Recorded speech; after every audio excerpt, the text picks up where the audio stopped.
नमस्कार, मी संयोगिता आणि आपण पाहता चाळीसगाव डांगांची ओळख सुराज्य मराठी। पाहुयात आजची घडामोड।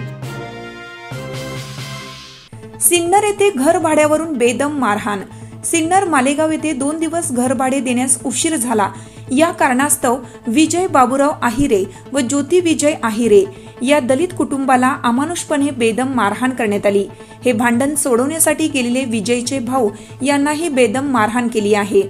विशेष म्हणजे ज्योती आहिरे यांचे काही दिवसापूर्वी सीझर झालं होतं। त्यांच्या पोटावर जोरजोराने लाथा मारून त्यांना जखमी केलं। आजूबाजूच्या नागरिकांनी प्रसंगावधान राखून या कुटुंबास सिन्नर येथील सरकारी दवाखान्यात दाखल केलं। सिन्नर माळेगाव पोलीस ठाण्यात याबाबत देवा आव्हाड, त्यांची आई व मित्र यांनी तक्रार दाखल करण्यात आली असून पोलिसांनी आरोपींना तात्काळ अटक करावी अशी मागणी केली जात आहे। आरोपींना जास्तीत जास्त शिक्षा व्हावी अशी मागणी आहिरे कुटुंबियांनी केली आहे।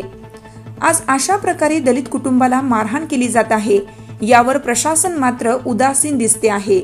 सुराज्य मराठीकरिता प्रतिनिधी अजय पवार, सिन्नर। आपल्या सुराज्य मराठीच्या YouTube चॅनलला सबस्क्राइब करायला विसरू नका।